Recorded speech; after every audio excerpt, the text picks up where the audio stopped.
Para sa iyo, Erwin, ano ba? Tulfo, Erwin Tulfo. Huwag ka po magbanta. Gawin mo na lang. At subukan mo kami. Ako, handa ako makipagpwelyuhan sa iyo. Bumaba ka rito ngayon. Huwag mo na hintayin na kami ang lulusob sa iyo.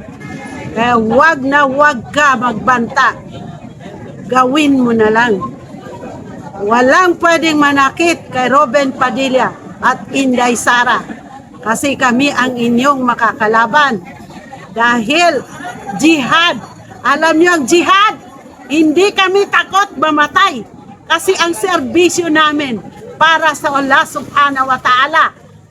Yung pagsalam ni Inday Cares sa tuwing kampanya niya na Assalamualaikum, sapat na yun sa amin. Ang pagtawag ng adan ni Ruben Padilla sa Senate for the first time ever ay hindi matatawaran. Kaya dahil sa Allah subhanahu wa ta'ala, we call it jihad. Handa kaming mamatay para ipaglaban in line of duty to Allah subhanahu wa ta'ala. Allahu Akbar. Kaya wag niyong subukan. Umalis na kayo. Yan, naghudyat na ang lindol, galit ng Allah subhanahu wa ta'ala. Darating na yan dito. Kasi galit ang Allah sa mga kurap, mga mandarambong, mga makasarili. Sisirain niya ang inyong yaman na galing sa nakaw. Tandaan nyo yan. Sa mundo lang ito. At uuwi din tayo. Kaya sa Islam, inna lillahi wa inna ilaihi rajiun. Kung anong galing sa Kanya, ay babalik din sa Kanya. At ingatan nyo ang araw ng paghukom. Ang lupa na ating tinatapakan, tanggap niya na tinatapakan siya. Kasi iyon ang kanyang duties and responsibility. Pero every day, 6 times a day, tinatawag tayo upang ipitin ang mga makasalanan. Wassalamualaikum. This is Voice of Sultanate of Maguindanao, Sultan Kudarat Descendants Organization of the Philippines, and Federation of Bangsamoro outside Barb. Thank you very much. Ma'am, isa na lang po ma'am, baka pwede humabol. Mensahe Yes. po ninyo kay Senador Robin Padilla. To Ruben Padilla, in the name of Allah subhanahu wa ta'ala, sapat na yon, kapatid ko, brother ko, ipagpatuloy mo, live in Islam, die in Islam, diyan ka hindi lugi, 10 ng iyong pamilya.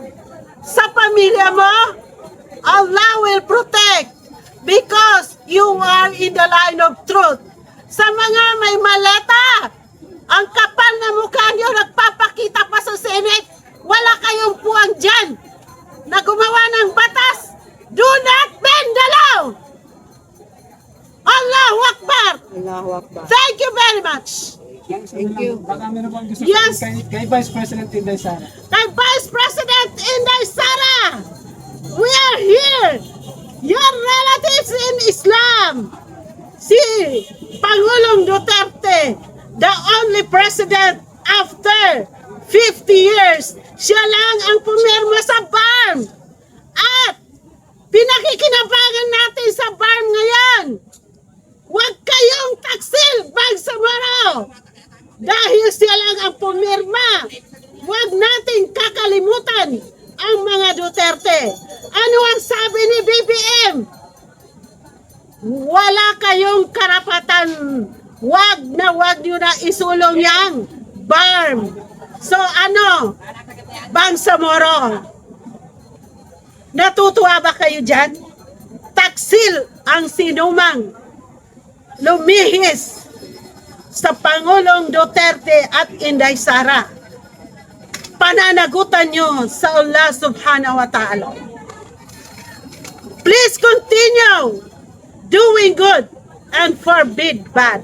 Thank you. Sa inyo, Sir Senator Tulfo, Erwin Tulfo, mas mainam pa po nung kayo ay komentator. at hindi senador.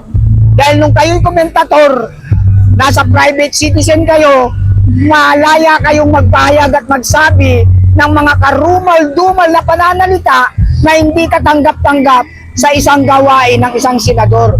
Kung tutuusin, yung ipinahayag nyo ay mas saul pa sa ipinahayag ni Congressman Kiko Barsaga. Dapat sa Code of Ethics, kayo ay maireklamo din. Yan po ay against sa Code of Ethics ng isang senador, ng isang congressman. Samantalang ang sinabi at pinahayag ni Congressman Kiko Barsaga na ikinatanggal niya ay paghahayag lamang ng katotohanan na malasakit sa bayan at mamayan, pero siya po ay napagkaisahan at natanggal. Ngayon, kung natanggal si Congressman Kiko Barsaga na halal ng bayan, yung mga pahayag niyo po ay mas katanggal-tanggal sa inyong serbisyo bilang isang senador. Isipin nyo naman, sasabihin nyo, kikwelyuhan nyo, at ipapa-aresto at ilalabas sa Senado. Ano yun? Yan po ay isang simbolo ng karaasan. Parahas po ang gusto nyo mangyari. At ano sa palagay nyo, kapag ginawa nyo po yun, kanino niya gagawin yun? Mga senador na Sa mga senador na mga magpapahiring. Kahit daw Senate President, dating Senate President. Hindi dati yun. Senate President pa rin yun. Sabi niya, Sabi niya yun. Pero kaming mga mamayan ay hindi naniniwala na kayo na ang bagong committee ng Blue Ribbon. Kayo na ang Senate President. Hindi po kami naniniwala. Ngayon, kung sinabi niyo yun sa mga kasalukuyang nakaupo o nasa liderato, ay maling-mali po yun. Hindi niyo po dapat sinabi yun. Senator Erwin Tulfo, bumalik na lang po kayo sa pagiging komentator. Dahil hindi po kayo bagay na maging senador. Kayo po ay bagay na maging bengador. Mali po yan. Kaya kayo, Senator Erwin Tulfo, mag-isip-isip ka.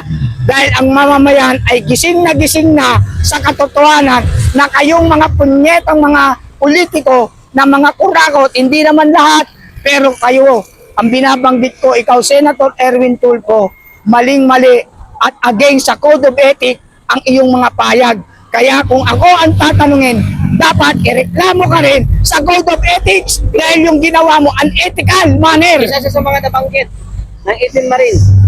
Tapos yun pa, isa ka sa nabanggit ng 18 Marine, kaya ikaw ay naggagalaiti na matuloy ang investigasyon, kaya by hook and by crooks, tinagaw nyo ang liderato ni Senate President Alan Peter Cayetano. Na kung tutuusin, si Senator Peter Alan Cayetano ang kinikilala namin mga mamayan na nananatiling Senate President. Senate President, Senator Alan P. Cayetano, wag niyong ipaagaw ang inyong pesto dahil kayo po ang pinagkakatiwalaan ng mga mamayang Pilipino. Hindi po si Gatchalian at hindi rin po si Erwin Tulfo.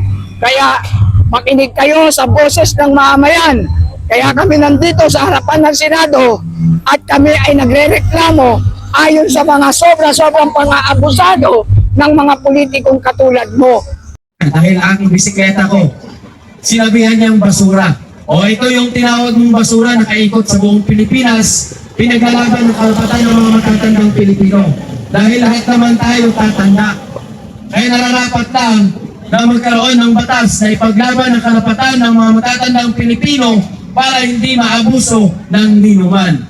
Nasa posisyon man, nasa loob man ng pamamahay, nasa loob man ng barangay, walang senior citizen dapat inaabuso.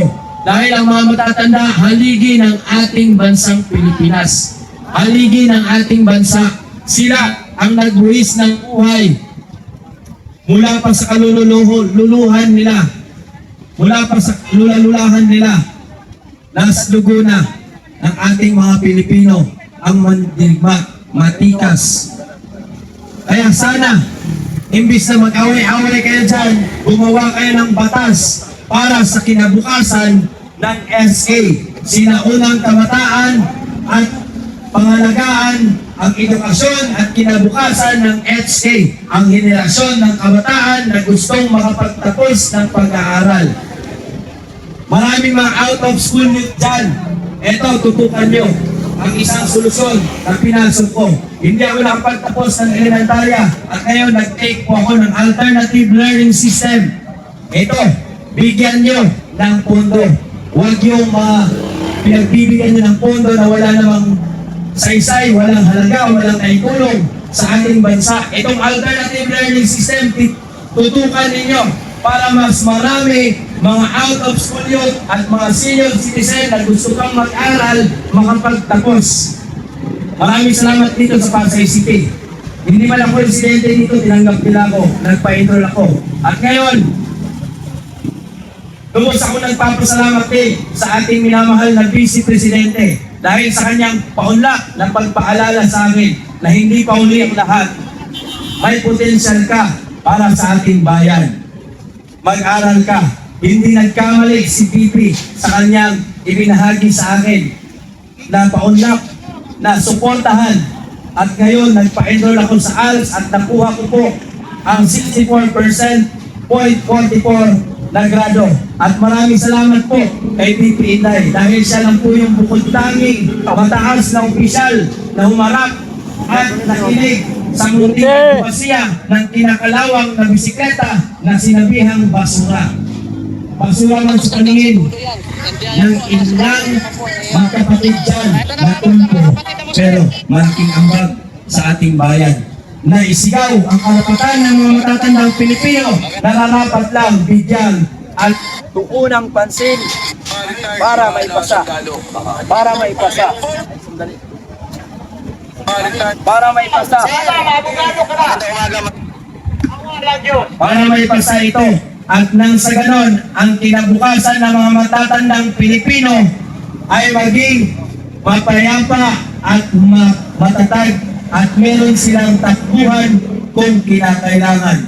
Dahil sa panahon ngayon, ang senior citizen mas lalong pinapahirapan. Pupunta ng barangay, hihingi ng gamot, ang binibigay expired.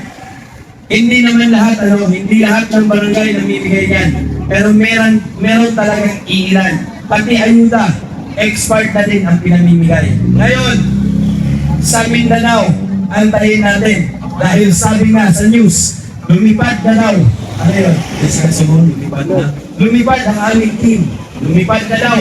Papunta sa Mindanao ang ayuda. Huwag sanang abusuhin. Huwag gawing negosyo ang ayuda na para sa ating mga kababayang Pilipino na apektado ng lindol sa Mindanao. Pagdarasal natin sila na sana ay wala pong nasaktan at nasa mabuting kalagayan na po yung ating mga kapatid at naway nasa ligtas na po sila na evacuation center at makarating ang mga tubig na hindi dapat sana gawing negosyo ng kurap na pamahalaang ito.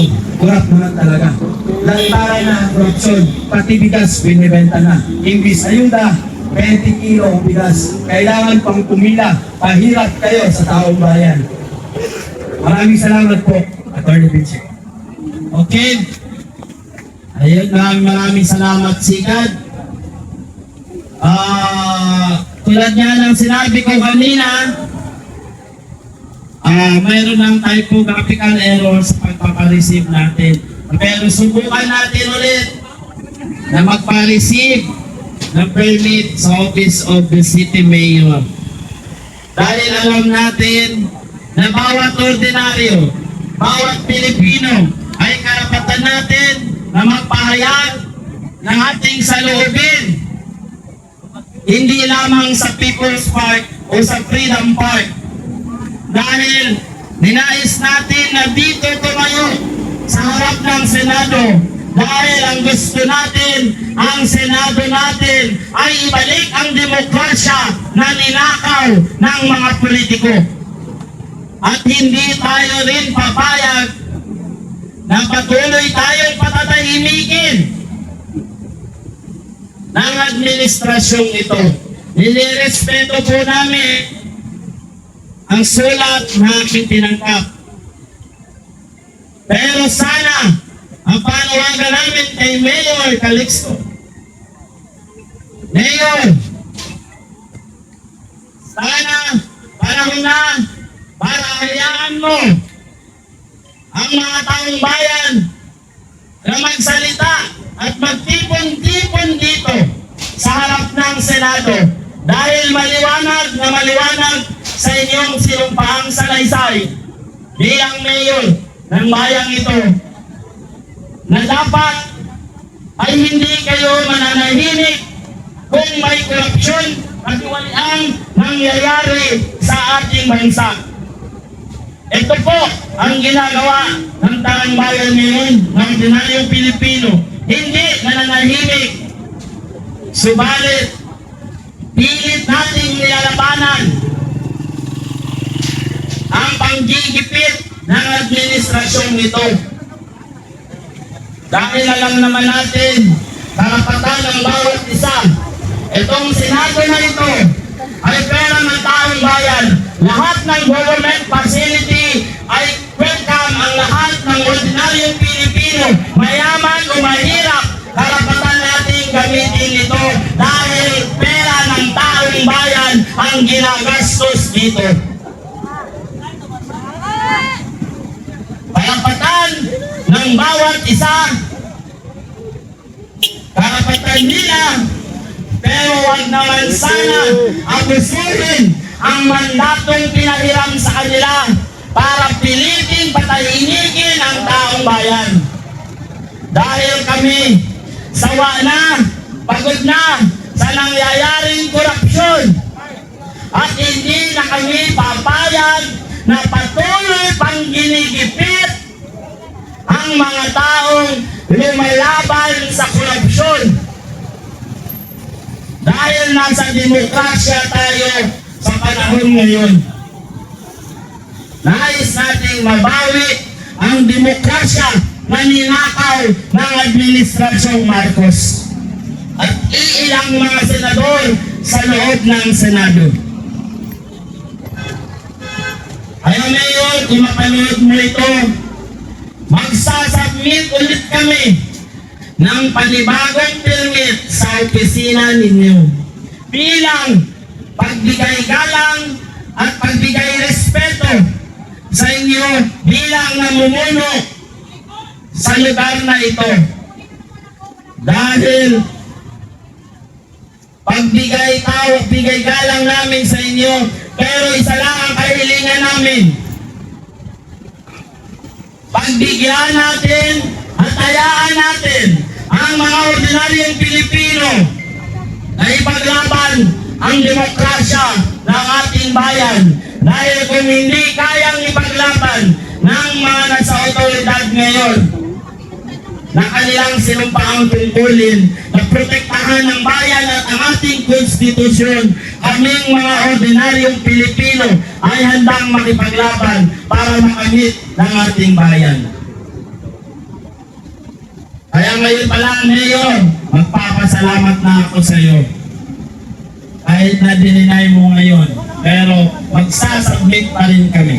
Kaya mga kasama, pakinggan natin ang ating kasama na si Kuya Ray.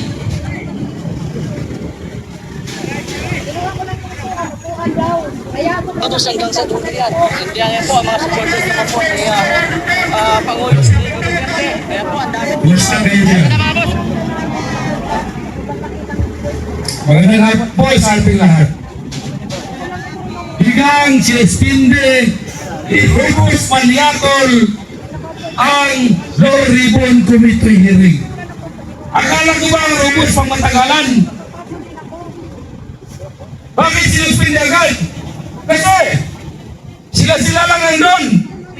Walang nanunod sa kanila. Walang ibang tao. Kasi numero uno, walang naniniwala na si Erwin Toplok ang hawak sa Blue Ribbon Committee.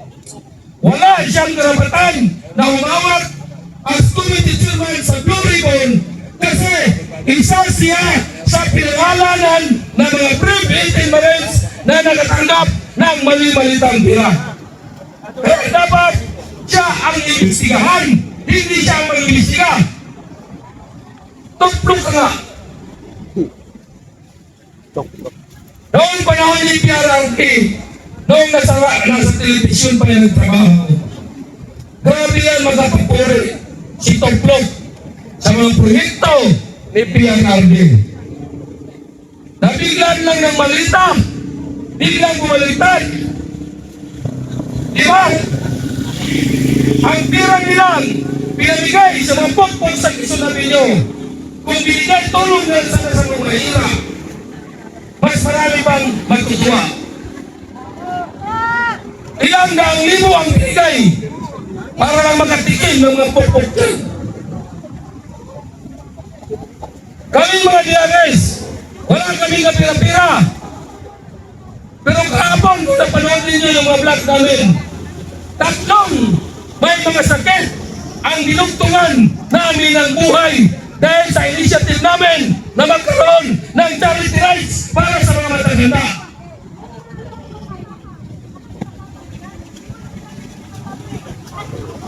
Tapos, kung sino pang mayayaman, sila pa yung gahaman. Saan ba ang mga puso ninyo? Mabuti pa kami mahirap, magtulungin. Kaya pa kayong mayayaman, lalo lang kayo nagpayaman. Bakit? Pag kayo namatay, madala nyo ba yung pira sa inyo? Madala nyo yung pira ninyo? Buhay pa kayo, pero ang mga kaluluwa ninyo, sunog na, patay na. Noong nagarang terrorist, nilibing si Bishop Pérez, yung obispo na talagang ipinaglaban si Duterte.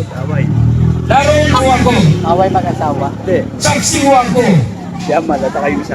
Noong pasok pa lang namin sa sipahan, nakita namin ang mga pamilya nila tumutulo ang luha. Bakit? Hindi na sila nagtanong kung sino kami. Kahit bago lang kami sa paningin nila. Kasi sa suot pa lang namin yung uniforme, I am not Filipino for nothing. Duterte pa rin. Natuwa sila sa ginawa namin. Tapos, doon pa lang ako, mayroon ng mga himala na nangyayari sa buhay ko. Kaya, bago namin ilibing si Bishop, binulong ko po talaga yan ni Bishop. Na sana, ang mga senador na nagbulag-bulagan sa katotohanan, ang mga lahat ng mata nila, tusukin ni Bishop.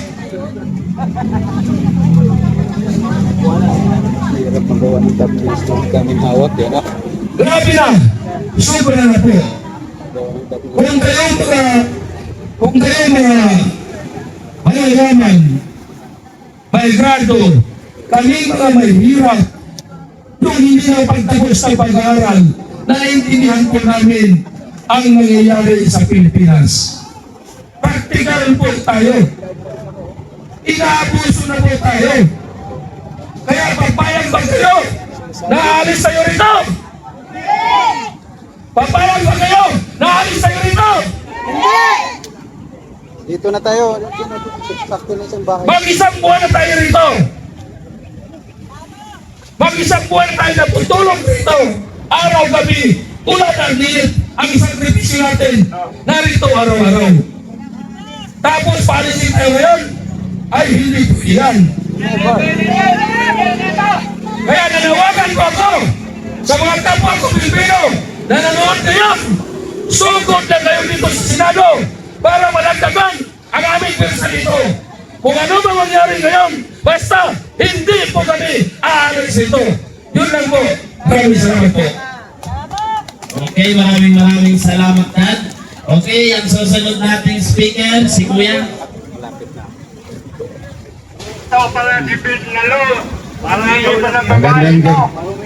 Magandang hapon sa inyong lahat at mapagpalang araw sa lahat.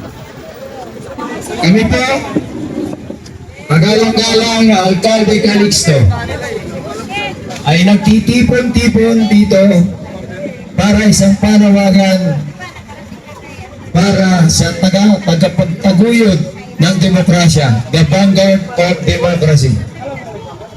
Bakit ko nabanggit ang vanguard of democracy? Because the democracy is dead. Ano ang mga sponsor ng democracy is dead. Bending the law, lawmakers, lawbreakers, arbitrary detention, political bribery, unverified EJK as crimes against humanity na ipinataw kay PRRD. That is one of the only sponsor ng democracy is dead. So sana po habang nagsasalita ako, isip ninyo bago nyo isa dibdib. Mahalaga po ito. Hindi ako po palamura. Hindi ko bibigyan kayo ng magalit. Pero ilalagay po natin ang alat ng puso, mangungunang isipan bago ang damdamin. Kagalang-galang ng Ginoong Alcalde Calixto, ang isang pagsadya ng iyon. Kaya po siguro dininay mga kasama ang ating permit dahil si Bendalo ay pumunta doon sa City Hall. Siguro nabibingi na, napupuno na ang total niya sa kakalabas natin ng baho niya rito sa harapan ng Senado. Hoy, paalala ko lang sa'yo, Senator Erwin Tulfo, magmamayari ito ng taong bayan. Ng sagayanan. Hindi mo kami mapapatahimik para ilantad ang lahat ng baho mo, Senator Erwin Tulfo. Tama. Dahil hindi kami natatakot sa'yo. Tama. Kaya kung mayroon ka pang nairang kapal at hiya sa iyong mga kapwa Pilipino, Erwin Tulfo, mag-resign ka na. Tama. Di ba? Pinag-resign ka na rin naman ng kapatid mo. Tama. Boys, Pasukin natin, arestuhin natin si Tulfo. wala si Tulfo dyan. Nasa City Hall. Ano natin doon? Ano ang ginagawa Kaya, sa City Hall? baka, siyempre sinabihan siguro si Mayor, Mayor, pag hindi mo dinay ang permit nila, wala kang maleta. Tama. Pero nire-respeto natin yun. Pero ang hindi lang natin nire-respeto ay si Erwin Tulfo dahil hindi siya respeto sa mata ng ordinaryong Pilipino. Dahil si Tulfo nagtaksil sa lahat ng taong bayan dahil nagnakaw siya mula sa kabanang bayan na maletang pera na pinaghirapan ng bawat isang ordinaryong Pilipino. Dahil ang sweldo bago natin matanggap, kaltas na ang buwis. Tama. Pag kumain ka, bumili ka, may tax na naman. Tama. Kaya patuloy tayong pinapahirapan. Kaya karapatan natin na ipamukha kay Erwin Tulfo na mahiya ka naman. Mahiya ka sa taong bayan na ninanakawan ninyo ng pera galing sa kabanang bayan. Tama. Mag-resign ka na lang, mambabae ka na lang para walang pakialam sa'yo ang ordinaryong Pilipino. Kahit isang galon, isang truck panarubos ang inumin ninyong magkapatid na Tulfo. Kahit isang truck na babae, pababaihin ninyo, wala kaming pakialam kung hindi ka na senador. Tama. Pero ngayon, dahil isa kang senador, karapatan namin ang magsalita kung sa tingin namin ay hindi na tama ang ginagawa mo dahil palamunin ka, pasweldoin ka ng taong bayan. Supremacy of Civilian Authority, Article 3, Section 4. Kaya mga kasama, brother, dito ka magsalita. Dito ka, tuloy mo yan. Dito, brother. Pagalang-galang, Ginoong Alcalde Calixto, tungkulin mo ang panawagan ng mamamayang Pilipino sa pamamagitan ng pluma at papel.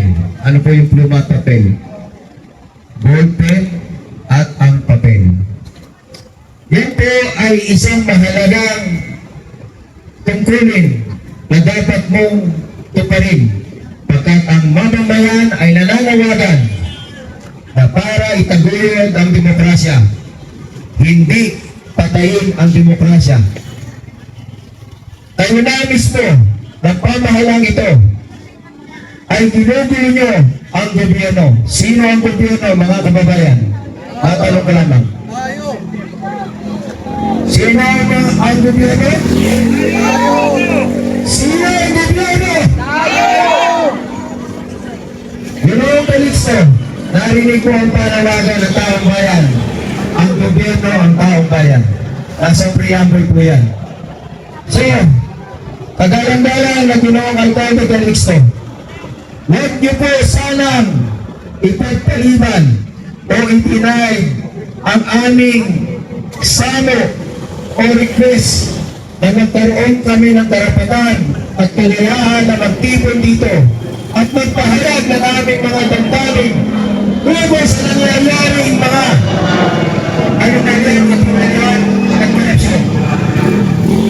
Sana ang panawagan ito ay magbukas sa iyong kaisipan bago sa iyong emosyon. Makita mo ang kahalagahan ng Article 2, Section 3, Supremacy of Civilian Authority over the military and the wrongdoings of the governing bodies. Kami po ang gobyerno.